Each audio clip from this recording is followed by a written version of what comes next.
In this video, we'll be installing our lower passenger side control arm with ball joint in this 2007 Mazda CX-9.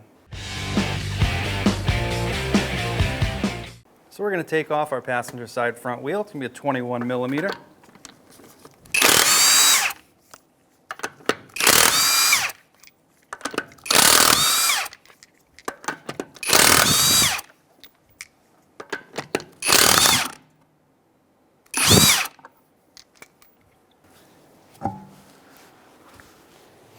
So now we've turned our wheel to gain a little bit more access to our tie rod end.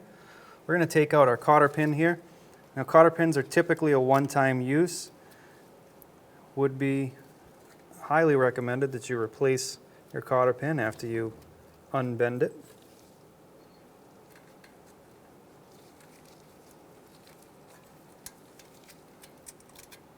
Now our castle nut's going to be an 18 millimeter.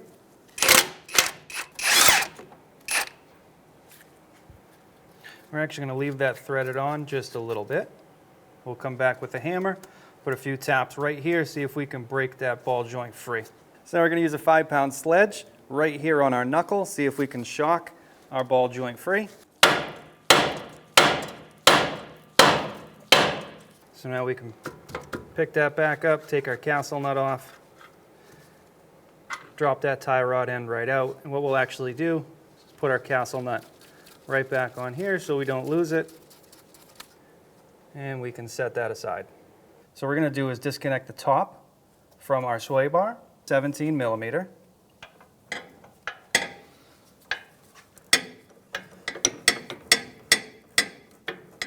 Just now the back shoulder started, or the center started to spin. So now with a little bit more room, we can back up that shoulder.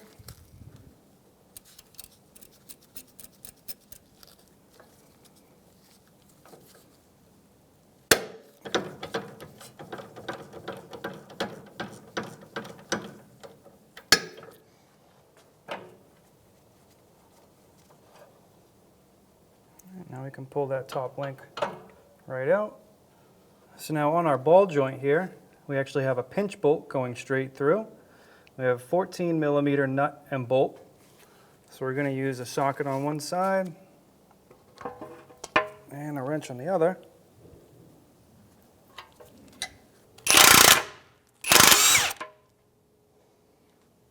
All right, so now we can take that pinch bolt, send it forward, and pull it right out. So now underneath the vehicle, the forward bolt for our control arm is right behind or right next to our oil pan, facing forward. It's going to be a 17 millimeter, right against the frame rail here. So we're going to get on there with an extension and a swivel.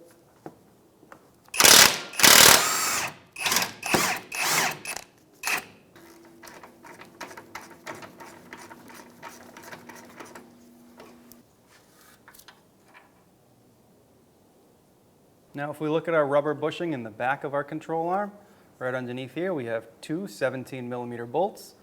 They're threaded all the way through to two welded in nuts. So we'll go ahead and remove those bolts now. So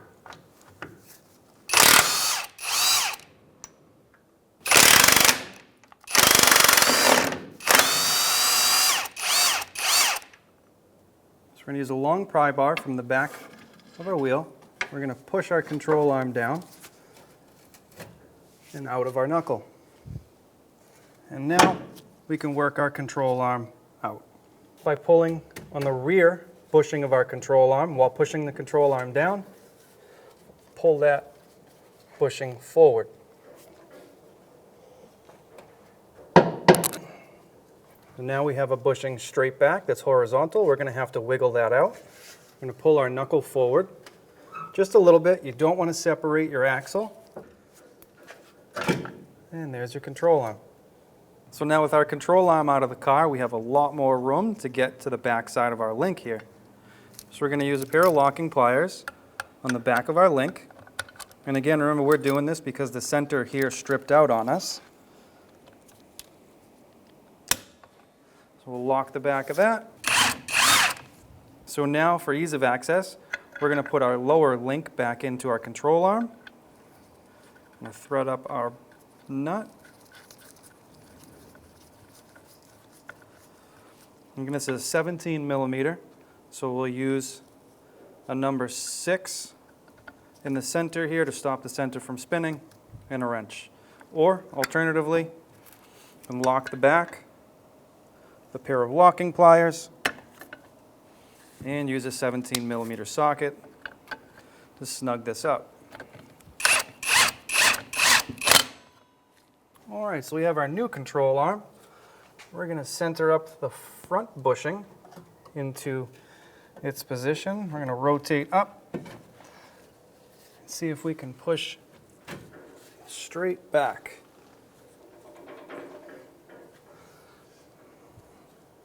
Well, we get to a good point where it'll stay by itself. We'll get a rubber mallet.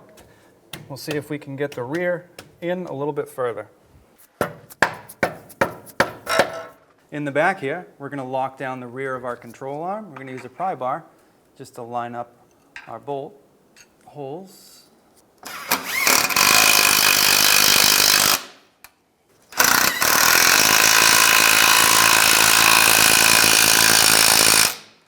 All right, so now for our front long bolt.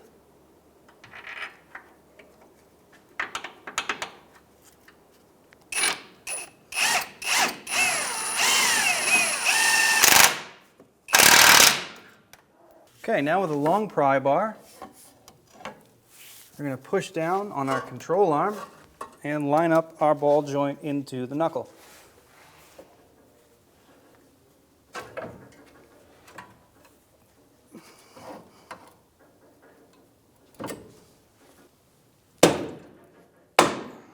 So before we torque these down, we're going to put our front suspension under load to mimic the weight of the vehicle on our suspension. So because we're on a lift, we're going to use a pole jack. If you were on the ground, you would use a floor jack. Be careful not to do any damage to your ball joint. So now in the rear of our control arm, we have our 2 bolts here. We're going to torque these down to 69 foot-pounds.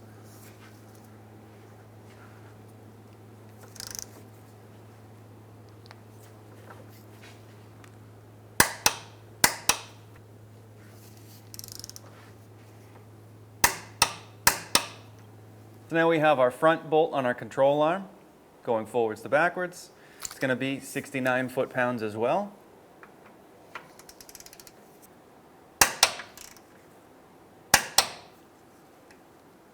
So now while we have our suspension under load, we're going to take our pinch bolt for our ball joint. We're going to put this through. That way we know our ball joint's all the way up and seated into the correct position. We'll thread our nut on as tight as we can get it by hand. And we'll torque this down as well. We're going to start with our outer tie rod end. We'll go ahead and take our castle nut off. We'll take our tie rod end, locate it into our knuckle. I'll press straight up and put our castle nut on. We're going to tighten this down as tight as we can by hand. So now our upper link is going to go back into our sway bar.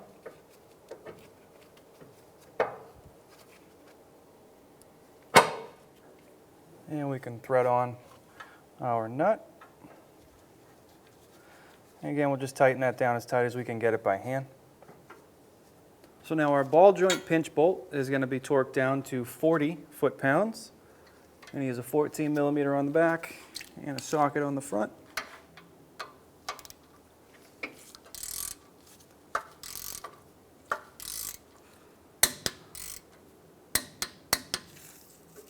And now our top link will get torqued down to 35 foot-pounds.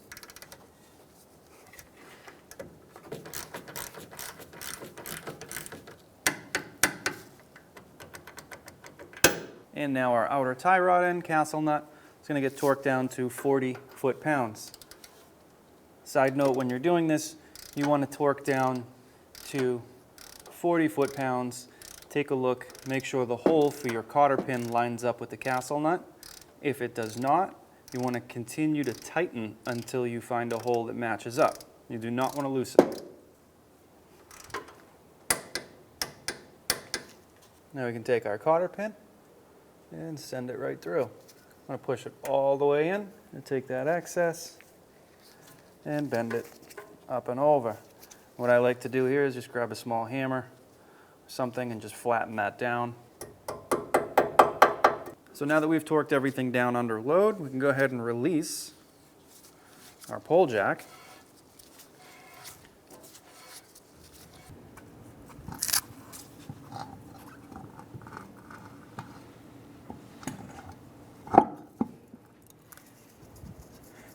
Typically when I put a wheel back on, I will do 2 lug nuts top and bottom, and I'll rock it back and forth to try and get it as flat as I can. Sometimes they're a little difficult to get nice and flush. This helps.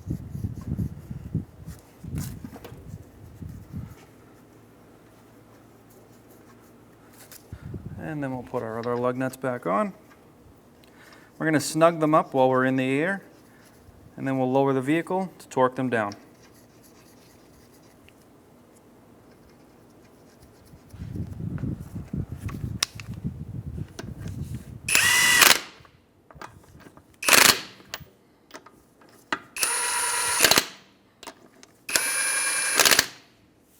So now we're down on the ground, the wheel can't rotate. We're going to torque down our lug nuts to 85 foot-pounds, and we're going to do it in a crisscross pattern.